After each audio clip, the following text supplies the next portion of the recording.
के अब टॉप 10। भाई सबसे पहले तो हिंदुस्तान एरोनॉटिक्स लिमिटेड, जहां पे कैबिनेट कमेटी ऑन सिक्योरिटी ने 240 जेट इंजन्स के प्रोक्योरमेंट को मंजूरी दी है।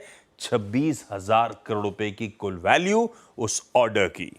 मेडी असिस्ट प्रमोटर्स, आवाज की एक्सक्लूसिव कहते हैं कि प्रमोटर्स बेचने वाले थे और वो लास्ट ट्रेड हुआ है। इतना चंक तो शायद प्रमोटर्स के पास ही था, तो कंफर्म है, हो गया है वो ब्लॉक विंडो में ट्रांजैक्शन। 95 लाख शेयर्स ने हाथ बदल दिए हैं। आज ये स्टॉक रडार पे रहेगा। प्रमोटर्स ने माल छोड़ा है और हाथों हाथ ले लिया गया है। वेदांता तीसरा interim dividend pay board meet का आउटकम आ गया है। 20 रुपए का अनाउंसमेंट है। 7,800 करोड़ रुपए के आसपास डिविडेंड पे कंपनी खर्च कर रही होगी।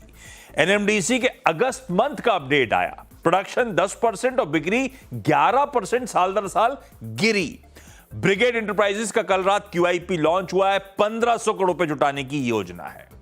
मुथूट फाइनेंस, इसकी सब्सिडियरी बेलस्टार माइक्रो फाइनेंस के आईपीओ लॉन्च को मंजूरी मिल गई है। मैट्रिमनी.com परसों यानी कि 5 सितंबर को बोर्ड बैठक बायबैक पे विचार करेंगे। गुरुवार को अदानी ग्रीन टोटल एनर्जीज के साथ एक जेवी 50-50 जेवी को मंजूरी मिलती हुई बोर्ड की तरफ से। कुछ लार्ज ट्रेड्स कल हुए थे। एचडीएफसी बैंक में कॉप्थाल मॉरिशस ने 10 लाख से ज्यादा शेयर्स बेचे, पर मैं देख रहा था ग्लोबल प्रोविडेंट फंड्स और पेंशन फंड्स ने खरीदारी करी है। टीसीएनएस क्लोथिंग में कल मॉर्गन स्टैनली ने 3-3.5 लाख शेयर्स बेचे, पर बड़ौदा बीएनपी म्यूचुअल फंड ने 6-6.25 लाख शेयर्स खरीदे। सद्भाव इंजीनियरिंग में कल एचडीएफसी म्यूचुअल फंड ने 20 लाख शेयर्स की बिकवाली करी। और फाइनली कुछ ब्रोकरेज रिपोर्ट्स के साथ छोड़े जा रहा हूं। एल्कम लैब्स पे जेफरीज अंडर परफॉर्म की रेटिंग 5,080 के लक्ष्य हैं और टेक महिंद्रा पे सिटी की सेल कॉल है 1,260 के टारगेट्स के साथ। इनको रखिए रडार पे। ओके आशीष, बहुत बहुत शुक्रिया इस पूरी चर्चा के लिए और सारे स्टॉक्स की न्यूज़ स्क्रीन पर रखने के लिए। अब आते हैं लेवल्स पे। अनुज, ओपनिंग बिल्कुल शांत हो रही है। Levels to watch Nifty bank के लिए क्या रहेंगे? बिल्कुल बीरू, देखिए 25,350 से 25,400 निफ्टी के लिए फर्स्ट रेजिस्टेंस है, ऑल टाइम हाई है। यहाँ पर आपका ऑप्शंस बेस है। फिर 25,450 से 25,500 जहाँ पर मंथली ऑप्शन बेस है, तो ये कुछ रेजिस्टेंस है निफ्टी के लिए। सपोर्ट आपका 25,200 से 25,250 कल का लो और पुट ऑप्शन का बेस, और उसके बाद चार्ट के हिसाब से 25,000 से 25,100। मेरे ख्याल से 25,000 से 25,100 मिल जाए तो खैर ब्लाइंड बाय। नहीं मिला तो क्या करें? अगर लॉन्ग कैरी करें तो 25,100 का स्टॉप लॉस रखें। फ्रेश एंट्री के लिए 25,150 से 25,200 की वेट करें।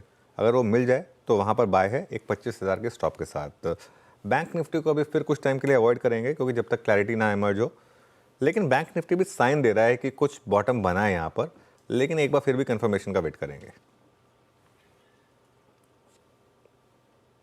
ओके, निफ्टी और निफ्टी बैंक पे ये व्यू है। लेवल्स टू वॉच क्या है वो आपके स्क्रीन पे आ गए। अनुज, एक बार बिग स्टॉक्स पर टिप्पणी करिए जिसमें आज नज़र रखनी चाहिए हमें। बिल्कुल बीरू, तो सबसे पहले मैं नज़र रख रहा हूँ एलआईसी हाउसिंग पर, क्योंकि एलआईसी हाउसिंग इसलिए रख रहा हूँ क्योंकि बजाज फाइनेंस का जो सब्सिडरी है बजाज हाउसिंग, उसके आईपीओ का वैल्यूएशन और सब कुछ आ गया है। अब प्राइस बैंड आ गया है, करीब करीब 60,000 करोड़ की वैल्यूएशन मांग रहा है और 3.2 टाइम्स प्राइस टू बुक है। उसके सामने एलआईसी हाउसिंग आपको सस्ता दिखेगा 1.78 टाइम्स। ऑब्वियसली आप उसको बजाज फाइनेंस की वैल्यूएशन नहीं देंगे, लेकिन फिर भी ये बात हमारी पहले भी हुई थी कि जब एक बार बजाज फाइनेंस का आईपीओ आएगा इसका हाउसिंग फाइनेंस का, तो थोड़ा उसके सामने एलआईसी हाउसिंग फाइनेंस थोड़ा सस्ता दिखेगा। इसके लिए इस पर नज़र रहेगी। एंटीक ने एक व्यू लिया है हिंदुस्तान एरोनॉटिक्स पर कल के बड़े ऑर्डर के बाद, तो उस पर मेरी नज़र रहेगी। 6,145 का टारगेट है उनका। देखिए बहुत बड़े गैप अप के साथ खुल जाए तो फिर अवॉइड करिए, फिर कुछ नहीं कर सकते आप। 5-6% गैप अप हो गया तो कोई ट्रेड नहीं बचेगा फिर यहाँ पर। और वेदांता पर भी ग्रीन व्यू है, क्योंकि अगेन एक अच्छा डिविडेंड डिक्लेयर किया उन्होंने। 3rd इंटरिम डिविडेंड डिक्लेयर किया है और ये स्टॉक काफ़ी चल चुका है पिछले 2 हफ्ते में, लेकिन मोमेंटम काफ़ी स्ट्रॉन्ग है यहाँ पर। तो इसके लिए 3 स्टॉक्स जो मेरे रेडार पर आएंगे आज भी।